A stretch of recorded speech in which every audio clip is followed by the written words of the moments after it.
नमस्कार मित्रों, मैं प्रियंका स्वागत करती हूँ आप सभी का आपके अपने YouTube channel smart study classes 77 पर। मित्रों, हमारे चैनल पर आपको विभिन्न विषयों की तैयारी करवाई जा रही है, जिसमें आपका शामिल है NTA नेट JRF का टारगेट बैच 2022 का है। यदि आपने उसे अभी तक ज्वाइन नहीं किया तो आप अवश्य हमारे चैनल को सब्सक्राइब करके सभी क्लासेस को ज्वाइन कर सकते हैं। इसके अलावा यदि आप हिस्ट्री पढ़ना चाहते हैं किसी भी परीक्षा के लिए, ऑल इंडिया लेवल के एग्ज़ाम के लिए, तो आप हिस्ट्री की क्लास भी हमारे क्लास चैनल पर जा कर के पढ़ सकते हैं। मैं जो तैयारी करवा रही हूँ NTA नेट JRF के पेपर 2 हिंदी से, उसमें हम लोग तैयारी कर रहे हैं यूनिट 7 की, जो कि कहानी की यूनिट है। और लगभग यह यूनिट जो है समाप्ति की ओर है। लगभग चार या पाँच कहानियाँ और बची हैं। इसके बाद हम लोग एक नई यूनिट स्टार्ट करेंगे। तो आज की कहानी जो है वह है राही। राही कहानी है 1947 दिन इसका प्रकाशन हुआ था, और इसकी लेखिका थी सुभद्रा कुमारी चौहान। आप जानते हैं खूब लड़ी मर्दानी वह तो झांसी वाली रानी थी की लेखिका। और इनका जन्म हुआ था 16 अगस्त 1904 को, कहाँ हुआ था, प्रयागराज में। और मृत्यु इनकी हुई थी 15 फरवरी 1948 को सिवनी मध्य प्रदेश में। एक कार दुर्घटना में इनकी मृत्यु हो गई थी। राही नामक जो कहानी है, इसकी प्रमुख पात्र अनीता है, जो कि स्वतंत्रता आंदोलन में जेल गई हुई महिला है। इसके अलावा एक अन्य है। तो चलिए हम पढ़ते हैं इस कहानी को। कहानी से संबंधित प्रश्न आपकी परीक्षा के लिए अत्यंत ही महत्वपूर्ण है। चलिए प्रारंभ करते हैं कहानी को। कहानी संवाद से शुरू होती है। तेरा नाम क्या है? राही। तुम्हें किस अपराध में सजा हुई? चोरी की थी सरकार। चोरी? क्या चुराया था? नाज की गठरी। नाज यानी क्या अनाज? कितना अनाज था? होगा 5 सेर गेहूँ, 5 सेर अनाज, या 5 या 6 सेर। और सज़ा कितने दिन की है? साल भर की। तो तूने चोरी क्यों की? मजदूरी करती तब भी दिन भर में 3-4 आने पैसे मिल जाते। हमें मजदूरी नहीं मिलती सरकार। हमारी जाति मांगरूरी है। हम केवल मांगते खाते हैं, और भीख ना मिले तो फिर चोरी करते हैं। उस दिन घर में खाने को नहीं था। बच्चे भूख से तड़प रहे थे। बाजार में बहुत देर तक मांगा। बोझा ढोने के लिए टोकरा लेकर भी बैठी रही, पर कुछ नहीं मिला। सामने किसी का बच्चा रो रहा था। उसे देखकर मुझे अपने भूखे बच्चे की याद आ गई। वहीं पर किसी के अनाज की गठरी रखी हुई थी। उसे लेकर अभी भाग ही रही थी कि पुलिस ने पकड़ लिया। अनीता, फिर तूने कहा नहीं बच्चे भूखे थे इसलिए चोरी की?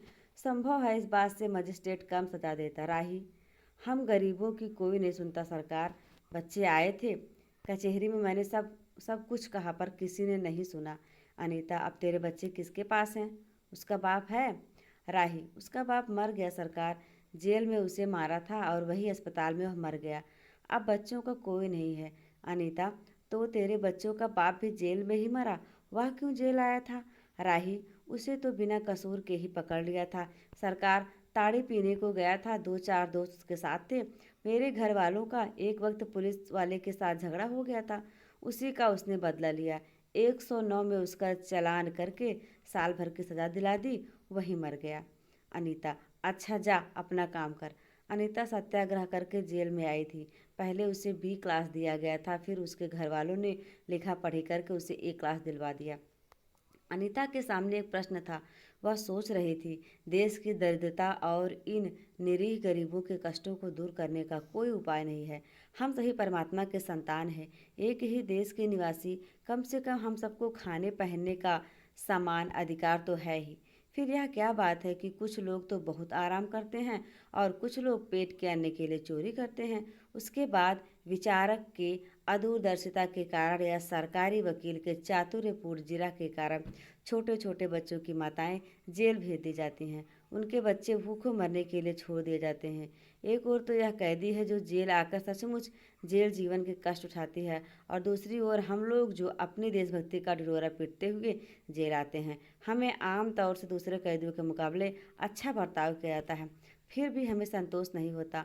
हम जेल आकर A और B क्लास के लिए झगड़ते हैं। जेल आकर ही हम कौन सा बड़ा त्याग कर देते हैं? जेल में हमें कौन सा कष्ट रहता है, सिवाय इसके कि हमारे माथे पर नेतृत्व का सिर लग जाता है। हम बड़े अभिमान के साथ कहते हैं, यह हमारी चौथी जेल यात्रा है, यह हमारी 5वीं जेल यात्रा है। अपनी जेल यात्रा के किस्से बार बार सुना सुना कर आत्मगौरव अनुभव करते हैं। तात्पर्य यह है कि हम जितने बार जेल जा चुके होते हैं उतनी ही सीढ़ी हम देशभक्ति और त्याग से दूसरों से ऊपर उठ जाते हैं। इसके बल पर जेल से छूटने के बाद कांग्रेस को राज की सत्ता मिलते ही हम मिनिस्टर, स्थानीय संस्थाओं के मेंबर और क्या क्या हो जाते हैं। अनीता सोच रही थी, कल तक तो खद्दर भी नहीं पहनते थे, बात बात पर कांग्रेस का मजाक उड़ाते थे। कांग्रेस के हाथों में थोड़ी शक्ति आते ही वे कांग्रेस के भक्त बन गए, खद्दर पहनने लगे, यहाँ तक कि जेल में भी दिखाई पड़ने लगे। वास्तव में यह देश भक्ति है या सत्ता भक्ति? अनीता की आत्मा बोल उठी। वास्तव में सच्ची देशभक्ति तो इन गरीबों के कष्ट निवारण में है। ये कोई दूसरे नहीं हैं, हमारी ही भारत माता की संतानें हैं। इन हजारों लाखों नंगे भूखे भाई बहनों की यदि हम कुछ भी सेवा कर सके तो सचमुच हमने अपने देश की सेवा की है। हमारा वास्तविक जीवन तो देहातों में ही है। किसानों की दुर्दशा से हम सभी थोड़े बहुत परिचित हैं, पर इन गरीबों के पास न घर है न द्वार। अशिक्षा और अज्ञानता का इतना पर्दा इनकी आंखों पर है कि होश संभालते ही माता पुत्री को और सास बहू को चोरी की शिक्षा देती है, और उनका यह विश्वास है कि चोरी करना और भीख मांगना ही उनका काम है। इससे अच्छा जीवन बिताने की वह कल्पना ही नहीं कर सकते।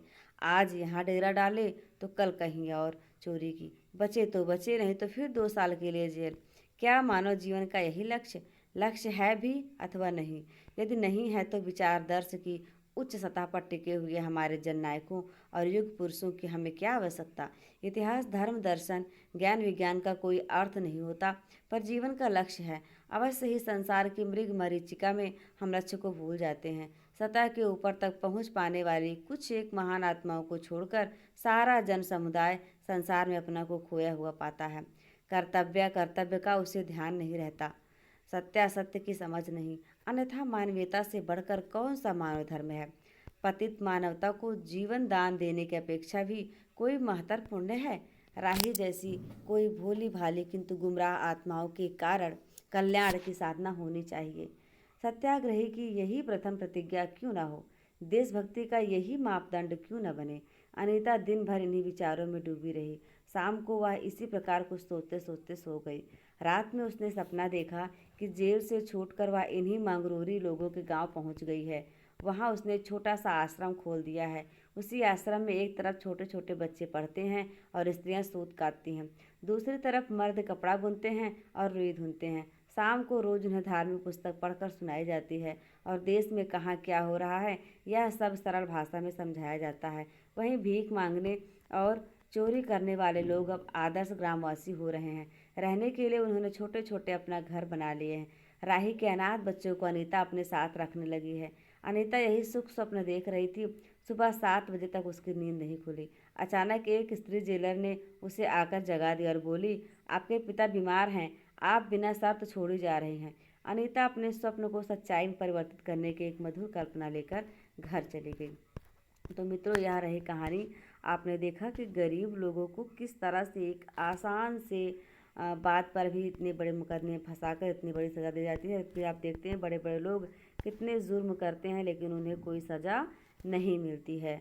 तो यह हमारे समाज की विडंबना है, भारतीय संविधान की विडंबना कहें या फिर क्या कहें, लोगों की जागरूकता का अभाव कहें, जिसके कारण हमें इतनी परेशानियां देखनी पड़ रही हैं। आज भी हम देखते हैं कि सामान्य जनता पर जो कार्य उन्होंने किया ही नहीं है उसके लिए फर्जी मुकदमे लगाए जाते हैं और फालतू उनको परेशान किया जाता है। यह सब हमारे पुलिस व्यवस्था का दोष है या फिर संविधान का दोष है या संसद में बैठे हुए इन नेताओं और मंत्रियों का दोष है जो बिना समझे बिना बूझे किसी भी कानून को बना देते हैं और फिर हमारे वकील महोदय और पुलिस महोदय मिलकर उसको ऐसे तोड़ मरोड़ करते हैं कि जो कानून और नियम जनता की सुख सुविधा और उनकी समस्याओं को हल करने के लिए बनाया गया है वह उन्हें ही समस्याओं में डालने लगता है, उन्हें परेशान करने लगता है। तो हम उम्मीद करेंगे कि हमारी युवा पीढ़ी जो है वो इस ओर सचेत होगी और एक नया परिवर्तन लाने के लिए नए मार्ग पर अग्रसर होगी। बहुत जल्द मिलते हैं एक नई और बेहतरीन क्लास के साथ। तब तक आप लोग स्वस्थ रहिए, मस्त रहिए, अपना और अपनों का ख्याल रखिए, ज़िंदगी में आगे बढ़ते रहिए, हंसते रहिए, मुस्कुराते रहिए। जय हिंद, जय भारत।